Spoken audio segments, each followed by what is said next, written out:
Samsung banyak ngerilis smartphone kelas menengahnya di Indonesia tahun ini. Kayaknya Indonesia sendiri masih sangat ngejanjiin buat vendor smartphone asal Korea Selatan ini guys. Nah, salah satu perangkat kelas menengahnya yang belum lama ini diluncurin sama Samsung ke Indonesia adalah Samsung Galaxy A50. Smartphone ini nawarin desain yang tipis dan stylish, punya 3 kamera utama, RAM dan memori yang cukup lega, dan performanya yang cukup mumpuni. Oke guys, saya Oki Subrata dari gadgetsquad.id. Berikut adalah reviewnya.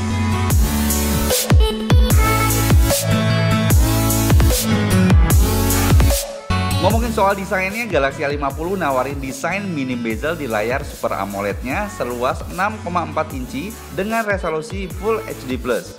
Selain itu, pada bagian atas layarnya, Samsung juga punya desain Infinity U untuk penempatan kamera selfie-nya dan earpiece.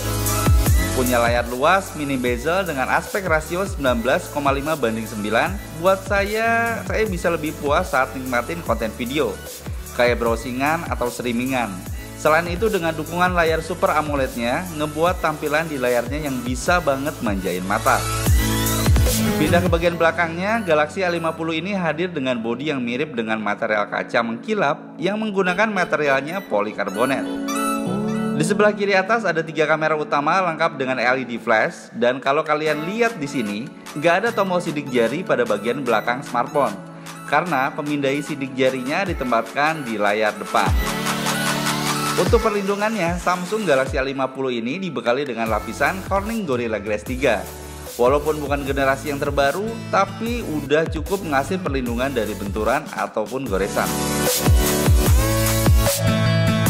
Sedangkan untuk mendukung performanya, Samsung Galaxy A50 dibekali dengan prosesor Exynos 9610 octa-core dengan kecepatan hingga 2,3 GHz. Kinerja Samsung Galaxy A50 ini juga didukung dengan opsi RAM sebesar 4 GB dan memori internalnya 64 GB. Kalau kamu ngerasa kurang, kamu bisa upgrade dengan microSD sampai dengan 1 TB. Selama saya pakai untuk kebutuhan sehari-hari berdasarkan penggunaan, dengan spesifikasi yang ditawarin, Galaxy A50 ini udah bisa ngehadirin pengalaman yang baik.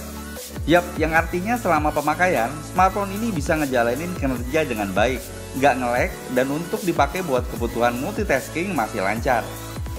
Nah, untuk kamu yang suka main game di HP, mengandalkan GPU-nya Mali G72 MP3, Galaxy A50 ini juga bisa banget diandelin guys.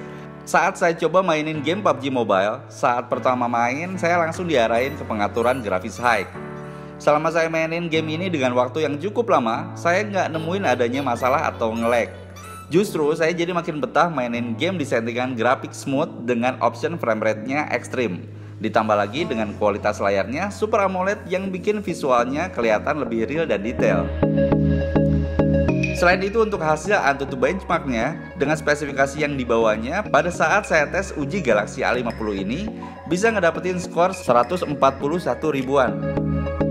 Untuk sistem operasinya sendiri, Samsung Galaxy A50 ini mengusung OS Android Pie 9.0 dengan antarmuka One UI terbaru yang ngebuat navigasi perangkat jadi lebih mudah. Pindah ke bagian keamanannya, Galaxy A50 ini didukung dengan pemindai sidik jari di bawah layar dengan respon yang cukup baik. Selain itu juga ada Face Unlock yang bisa digunakan sebagai keamanan untuk membuka layar. Responnya juga cukup cepat, hanya butuh waktu kurang dari 1 detik untuk membuka layar HP. Dan uniknya lagi, kalau kalian perhatiin pas lagi proses scanning, ada aksen sinar bergerak di sekeliling notch-nya. Ngomongin soal kameranya, Samsung Galaxy A50 ini dibekali dengan 3 kamera utama yang terdiri dari resolusi 25 MP dengan aperture f1.7, kamera ultrawide 8 MP dengan aperture f2.2, dan kamera deep lens 5 MP dengan aperture f2.2. Sementara untuk kamera selfie-nya punya resolusi 25 MP dengan aperture f1.7. Secara fitur dan hasil foto, Galaxy A50 ini terbilang cukup baik. Ada fitur seru untuk kamu yang hobi fotografi, yaitu Scene Optimizer. Dengan fitur ini kamu bisa ngedapetin foto yang lebih real dan tajam. Gak hanya itu, kamera beresolusi 25 MP ini dilengkapi dengan fitur AR emoji milik Samsung. Selain bisa menangkap gambar yang jernih, termasuk pada kamera ultrawide yang bisa ngebuat objek kelihatan lebih luas, dan deep lens-nya untuk ngasilin foto berlatar bokeh yang bisa disesuaikan tingkat blurnya. Oke guys, berikut adalah hasilnya.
Untuk daya tahan hidupnya sendiri, Samsung Galaxy A50 ini dibekali dengan kapasitas baterai sebesar 4000 mAh dengan dukungan pengisian daya cepat 15 Watt.